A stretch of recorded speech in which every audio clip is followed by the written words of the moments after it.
Saudara, terjangan banjir di Kabupaten Aceh Tamiang tak hanya menyebabkan korban jiwa, tapi juga meluluh lantakan wilayah itu. Menyebabkan kerusakan rumah warga, fasilitas umum termasuk sejumlah kendaraan rusak terseret banjir. Visual yang Anda saksikan ini adalah kawasan Kuala Simpang, Aceh Tamiang yang luluh lantak usai diterjang banjir pada Rabu dini hari. Tak hanya kerusakan rumah, sejumlah mobil terseret banjir terdapat di sejumlah ruas jalan. Tak hanya mobil pribadi, truk tangki juga ikut terseret banjir. Aceh Tamiang adalah salah satu wilayah yang sempat terisolasi akibat tingginya banjir dari wilayah Langkat, Sumatera Utara dan akses jalan yang terputus menuju Banda Aceh.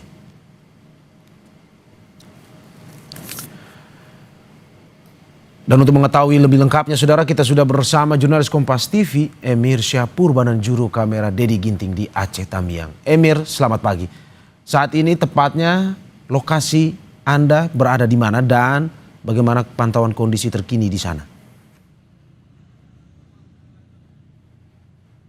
Ya, Mario dan juga saudara, saat ini saya berada di Karangbaru, Kuala Simpang, Aceh Tamiang, yang saat ini saya berada di atas pemukiman warga yang sudah rata dengan tanah. Dapat Anda lihat, saudara, di sekeliling saya ini merupakan bekas-bekas bangunan rumah warga yang hancur akibat diterpa banjir bandang yang terjadi Rabu lalu. Dapat itu visual yang Anda saksikan, saudara, adalah perkampungan bernama Kampung Dalam. Dapat Anda lihat di sini sudah rata dengan tanah. Hanya tersisa sisa-sisa bangunan dan juga mobil-mobil kendaraan yang juga ikut terdampak banjir bandang yang terjadi Rabu lalu, saudara. Terhitung dari hari Rabu, berarti sekarang merupakan hari ke-8 warga terdampak banjir bandang. Informasi dari warga tadi, saudara, mengatakan untuk bantuan sendiri sampai dengan sekarang belum merata, sehingga warga sangat kekurangan akan bahan makanan. Juga untuk bertahan hidup, warga terpaksa meminum air banjir ataupun air genangan yang terlebih dahulu mereka saring sebelum akhirnya mereka minum. Begitu juga, saudara, mereka terpaksa untuk bertahan ataupun tinggal di atas puing-puing rumah mereka karena memang mereka sendiri tidak tahu akan ataupun mau tinggal di mana karena rumah mereka sudah hancur. Sehingga masyarakat sangat mengharapkan, Mario dan juga saudara, untuk bantuan agar segera dipercepat agar bantuan ataupun bahan makanan dapat dibagikan secara merata. Begitu juga dengan air bersih, warga sangat membutuhkan air bersih semenjak terjadinya banjir bandang yang melanda. Begitu juga dengan warga mengatakan membutuhkan posko-posko untuk tinggal sementara karena rumah mereka sudah rata dengan tanah, dan juga obat-obatan karena mereka khawatir rentannya terserang penyakit dengan kondisi saat ini. Kemarin Mario dan juga saudara, saya sempat bertemu dengan Wakil Bupati Aceh Tamiang mengatakan bahwasannya 90% wilayah di Aceh Tamiang terdampak banjir bandang Rabu lalu. Sehingga memang banjir bandang ini meluluh lantahkan sebagian besar Aceh Tamiang. Kemarin kami juga berkunjung ke salah satu wilayah yang merupakan pusat perekonomian dari Aceh Tamiang, yaitu berada di daerah Lintang Atas. Di daerah sana, saudara, ketinggian air banjir itu mencapai lebih dari 4 meter dan membawa material berupa lumpur-lumpur tebal. Sehingga pasca banjir ini, daerah tersebut lumpuh total karena memang tidak dapat diakses. Namun pada kemarin kami sudah bisa mengakses wilayah tersebut dengan cara menumpangi mobil-mobil truk besar. Dan untuk saat ini akses dari dari Medan menuju Aceh Tamiang itu sudah dapat diakses oleh mobil-mobil pribadi seperti mobil SUV ataupun mobil kecil. Dan juga, saudara, pentingnya untuk menyediakan posko-posko di Aceh Tamiang ini karena memang pemerataan posko-posko pengungsian itu belum maksimal sampai dengan sekarang. Warga hanya mendirikan posko-posko secara mandiri dan juga meminta sumbangan-sumbangan kepada pengendara yang lewat, nantinya untuk dikelola untuk memenuhi kebutuhan mereka di posko tersebut, Mario. Ya, Emir, kebetulan karena Anda berada di lapangan saat ini, saya mencoba mengutip salah satu liputan kita di sana, bahwa kata masyarakat di sana, kami saring air di jalan atau banjir buat minum, katanya. Dari yang Anda saksikan saat ini, apakah betul hingga saat ini warga masih terus berusaha bertahan, membutuhkan air bersih, tapi tetap mengonsumsi air banjir tersebut. Itu yang Anda saksikan saat ini, yang bisa Anda laporkan atau bagaimana sebenarnya? Ya miris sekali Mario, karena memang salah satu hal yang terpenting yaitu adalah air bersih. Namun akses air bersih sampai dengan sekarang itu belum ada. Begitu juga bantuan berupa air bersih belum merata. Seperti liputan kami kemarin, kami mendapati seorang ibu yang terpaksa memberikan bayinya dengan genangan air banjir yang terlebih dahulu disari. Dan itu tentu mengiris hati kita. Seorang bayi diberi minum bekas ataupun dari genangan air banjir, karena memang sudah tidak ada lagi akses air bersih di sini.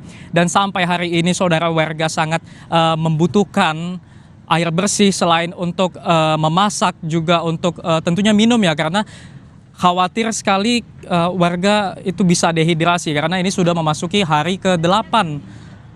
Kita bayangkan saja, dalam satu hari saja kita tidak minum itu sudah dehidrasi yang cukup ya. Bayangkan saja warga di sini 8 hari itu tidak bisa mengkonsumsi air karena memang terbatasnya air bersih di sini. Dan saat ini saudara, saya berada di sebuah rumah yang masih utuh akibat terkena ataupun terdampak banjir bandang lalu. Di sini saya sudah bersama warga ataupun korban banjir yang terdampak. Saya ingin bertanya mengenai akses air bersih. Saya izin bertanya kepada Abang. Jadi bagaimana cara bertahan hidup tanpa adanya air di wilayah ini pasca terjadi banjir, Bang? Kami Bang di sini 13 orang di atas tank kami. Itulah kami minum air lumpur inilah yang kami minum. Ini Angga, sepupu saya. Jadi Bang Angga, lalu setelah bertahan di atas seng ini berapa lama Bang sampai dengan airnya surut?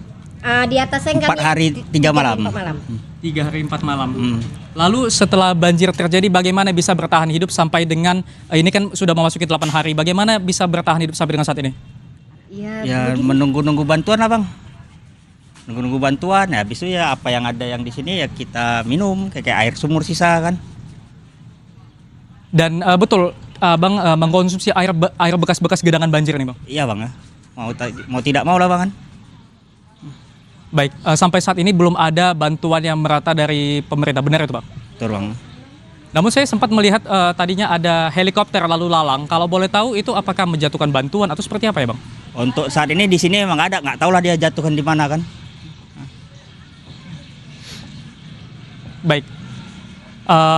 Terima kasih Bang Angga atas waktunya. Dan itu tadi saudara wawancara saya dengan Angga, salah satu korban yang terdampak banjir bandang lalu. Dan saat ini saya ingin kembali menanyakan korban banjir lainnya. Sudah bersama saya dengan Ibu siapa Ibu? Vira Pak. Baik, Ibu Vira. Boleh diceritakan Ibu bagaimana Ibu bisa bertahan sampai dengan 8 hari pasca banjir bandang kemarin? Bicarakan yang mana nih Bang? Bagaimana kemarin Ibu bisa bertahan pada saat terjadi banjir? Kami dievakuasi ke PLN itu, diambil. Bertahan hidup kami ada rezeki dikasih Allah kayak yang anyut-anyut itu diambil berenang-berenang. Tapi sampai sekarang kami mohon Pak bantuannya, adik kami itu sakit.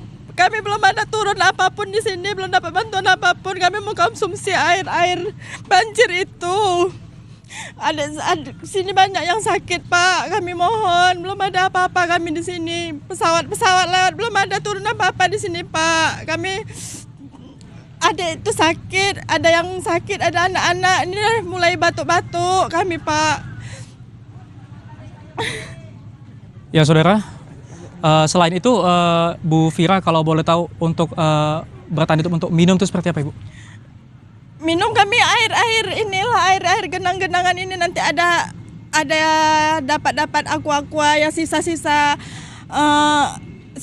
hanyut-hanyut, makan makanan yang di jalan-jalan itu Pak, yang ada yang anyut-anyut, yang bekas-bekas, yang ada di jalan lah, itulah kami makan. Baik, sampai saat ini bertahan di mana Ibu? Ini di sini untuk sementara waktu di situ, itu pun kami belum ada tenda Pak, untuk tenda, untuk kain, untuk apa, kami nggak ada kain, nggak ada tenda. Ini tenda pun dipasang belum ada itu Bang. Tuh kami baru pasang tenda kan, tenda aja kami nggak ada Pak, mesti kena hujan panas, kena angin abu-abu, kami belum ada bantuan apa-apa kami Pak. Artinya jikalau Ibu turun hujan itu seperti apa, Bu?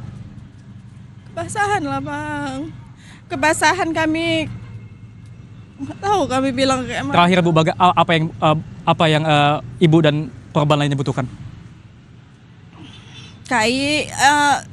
Sandang pangan yang terutama kami Pak, untuk obat-obatan adik kami tuh, obat-obatan. Baik. Rumah Ibu di mana? Kalau boleh tahu Ibu tinggal di rumahnya yang di mana ya rumahnya? Saya di Kampung Landu, di sana. Di sana kan duluan kena, di Kampung Landu. Saya mengungsi kemari dekat adik karena ini paling saya rasa tinggi, rupanya sama aja. Oh baik, terima kasih banyak Ibu Vira atas waktunya. Dan itu tadi saudara wawancara saya dengan salah seorang korban banjir lainnya. Dan saya memberitahu juga bahwasannya selain makanan dan juga air bersih, hal lainnya yang dibutuhkan adalah listrik dan juga komunikasi yang sampai saat ini terhambat. Itu juga membuat permasalahan bagi korban maupun warga yang datang ke Aceh Tamiang. Dan saat ini saudara, saya akan mengajak Anda melihat posko yang dibuat secara mandiri oleh masyarakat. Tepatnya saat ini saya berada di Kampung Dalam di Karangbaru, Kuala Simpang, Aceh Tamiang. Nah, ini dia saudara, visual yang Anda saksikan merupakan posko yang didirikan masyarakat secara mandiri. Posko ini yang diharapkan warga dapat melindungi mereka dari panas dan juga dari hujan yang akan menerpa nantinya, karena memang untuk rumah tinggal mereka sudah rata dengan tanah setelah dilanda banjir bandang yang terjadi Rabu lalu.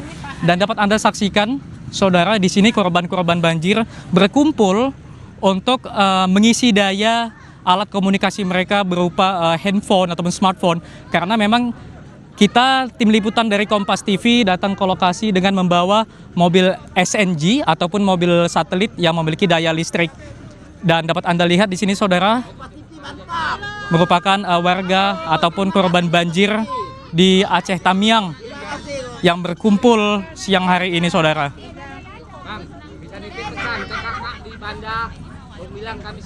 Dan saya ingin mengajak Anda lagi untuk melihat seperti inilah kondisi di Kuala Simpang di Aceh Tamiang saudara. Warga di sini berkumpul untuk mengisi daya alat komunikasi mereka, karena memang listrik sampai dengan saat ini masih padam. Begitu juga dengan akses komunikasi ataupun akses internet yang sampai dengan saat ini masih sulit untuk didapatkan. Dan saudara, saya ingin mengajak Anda mewawancarai salah seorang warga lagi yang merupakan korban banjir. Langsung saja kita sapa. Selamat siang Pak, dengan siapa Pak? Ibon, Bapak Ibon. Baik, Bapak Ibon, kalau boleh tahu Bapak tinggal di mana Pak? Kota Lintang Bawah. Kota Lintang Bawah. Bisa Bapak ceritakan mengenai kondisi di Kota Lintang Bawah Pak? Kalau saya, pandangan mata saya 100% Kota Lintang Bawah hancur. Cuman ya rumah semuanya hancur. Makanya Kak, kami sekeluarga aman Kak, selamat Kak. Kakak dengar di Banda Kak. Uci, kami selamat Uci yang di. Semua kami selamat, tinggal nyawa aja lah ini badan. Itu aja lah Pak, kalau 100% Kota Lintang hancur Pak. Akses jalan pun masih terputus, kami cuman manjat pohon, apa semuanya. Yang ada tinggal semangat hidup aja lah Pak. Itu aja lah Pak. Pak, artinya setelah banjir yang terjadi, nggak ada lagi yang tersisa Pak? Nggak ada yang tersisa lagi Pak, cuman baju di badan. Di sana pun kami di kampung makan, minum air bersih pun nggak ada lagi Pak. Cuman air itulah yang kami masak. Beras pun sekarang udah kehabisan lah semua, rata-rata kami keluar udah kehabisan Pak. Kita saling tolong menolong lah apa adanya Pak. Tapi alhamdulillah lah, masih bisa lah kita bertahan hidup Pak. Pak, Bapak katakan tadi rumah Bapak berada di Lintang Bawah, benar Pak? Itu bagaimana cerita Bapak bisa sampai di lokasi ini? Saya alhamdulillah sekeluarga, saya anak 3 sama bini. tetangga lah yang nolong dari Rabung ke Rabung lah kami ke rumah tertinggi Pak. Rumah saya kan di belakang masjid bertingkat. Ke Rabung lah, di atas Rabung lah kami rata-rata selamat Pak. Di atas seng. Ada rumah satu lah yang bertahan di situlah Pak kami Pak. Kalau boleh tahu bagaimana Bapak bisa apakah berjalan kaki, apakah menumpang kendaraan atau seperti apa Pak? Yang sekarang ini. Kalau sekarang ini kami keluar ya dari jalan lah tuh. Dari Kota Lintang kami keluar. Akses bisa dari Puskesmas terus ke Gang Aceh bisa. Cuman di sana kan mungkin udah bawa kali kami nggak sanggup. Makanya kami keluar dari jembatan. Ya melewatin sisa-sisa puing bangunan lah Pak, kita bilangin. Nih. Kalau boleh tahu Pak, tadi Bapak ada menyinggung soal bau atau aroma tidak sedap. Itu apa ya Pak kalau boleh diceritain? Ya binatang sana ada yang mati. Kemarin mayat kami keluarin di sana ada 3, ada dapat kami keluarin. Nah itulah yang saya lihat ternyata sama Datuk Kota Lintang. Kami di Simpang Sakinah tuh mayat kami keluarin 3. Nah habis itu bangkai-bangkai binatang lah lagi mungkin yang ini. Di situ ada lembu kan di SMP, lembu cukup banyak mati.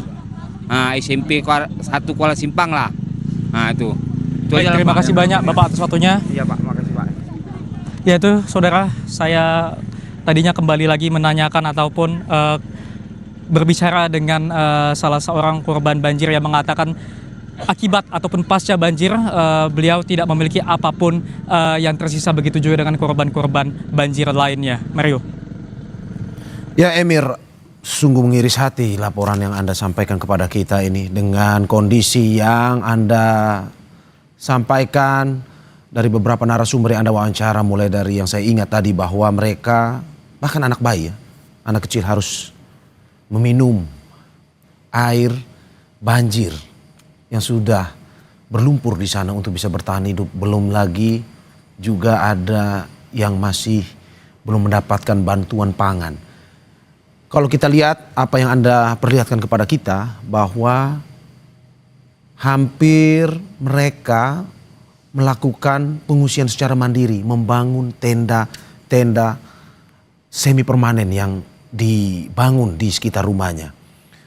Anda mau sampaikan kepada kita dari visual yang Anda perlihatkan kepada masyarakat Indonesia ini bahwa apakah betul mereka ini nantinya ini akan tidur beratapkan langit tanpa ada atap ataupun posko pengungsian yang memadai kepada mereka di saat mereka juga harus menunggu bantuan pemerintah yang sampai saat ini belum tersentuh kepada mereka, dan juga masih ada anak kecil yang kita lihat ya harus bertahan hidup bersama orang tuanya di situ, seperti itu. Ya Mario, benar sekali. Terbatasnya tenda-tenda ataupun posko-posko pengungsian mengharuskan warga untuk mendirikan posko-posko mandiri. Dapat Anda lihat di sini. Di sini posko pengungsian ini hanya beratapkan terpal. Yang tadi warga mengatakan terpal ini baru saja dipasang. Artinya hari-hari sebelumnya warga hanya tidur beralaskan langit. Benar sekali Mario. Sehingga warga jika hujan akan kehujanan. Jika panas terik seperti siang ini, warga terpaksa menahan teriknya matahari. Dan begitu juga di sini tidak hanya orang dewasa, ada juga anak kecil, ada juga orang yang sedang ataupun korban banjir yang sedang sakit, Mario. Dan tentunya warga sangat mengharapkan untuk pemerintah segera menurunkan bala bantuan. Dan saat ini saya akan mengajak Anda lagi, Mario, dan juga untuk mewawancari salah seorang warga. Selamat siang Bapak, dengan Bapak siapa? Siang, dengan Pak Samsudin. Pak Samsudin, kalau boleh tahu tinggalnya di ataupun rumahnya di mana ya Pak? Titiknya tepatnya kami di Aceh Tamiang, Karangbaru, Desa Dalam. Baik Pak. Bagaimana Bapak bisa bertahan di lokasi ini tanpa adanya atap yang menaungi Pak? Ya kami coba bertahan untuk mencari tempat dataran tinggi ataupun toko-toko setempat agar bisa kami menyelamatkan diri dan membawa keluarga-keluarga kami dari bencana alam yang sangat dahsyat ini Pak. Baik Pak, ini saya lihat ada terpal yang dipasang Pak. Kalau boleh tahu bagaimana bisa mendapatkan terpal ini Pak? Terpal ini kami dapati di pinggir jalan dan kami menjumpai barang-barang yang ada di tempat-tempat kami tinggal ini. Kami gunakanlah sebaik-baik mungkin untuk menaungi kepala kami yang sangat panas dan hujan apabila malam hari. Baik Pak, selama 8 hari pasca banjir, bagaimana ataupun apa yang dikonsumsi sehari-harinya? Kami mendapatkan dari warga-warga yang banyak membantu dari air minum seperti aqua, dan juga kami mencari sumber-sumber air seperti sumur maupun galian-galian yang ada di depan-depan kami. Kami gunakan airnya untuk minum, untuk mandi, untuk menyuci pakaian anak-anak bayi kami, dan untuk keperluan sehari-hari kami di sini selama pasca banjir. Baik, terima kasih banyak Bapak atas waktunya. Siap. Selalu diberi ketabahan. Dan Mario, selain tidur beratapkan langit tadi seperti yang Anda katakan, saya akan menunjukkan ataupun menggambarkan kepada Anda seperti apa air banjir ataupun genangan air yang dikonsumsi oleh warga. Di sini saya menunjukkan visual, ini adalah air ataupun genangan banjir yang mana warga terpaksa mengkonsumsinya karena ketiadaan air bersih ataupun bantuan air bersih sampai dengan saat ini. Nantinya air-air yang berlumpur ini, air banjir yang berlumpur ini akan disaring terlebih dahulu oleh masyarakat untuk nantinya lebih aman dikonsumsi. Dapat Anda lihat puing-puing rumah yang habis ataupun rata dengan tanah karena dilanda dengan banjir. Dapat Anda lihat di situ ada seperti bekas toilet dan juga ada di sini merupakan ruang utama sebuah rumah, Mario.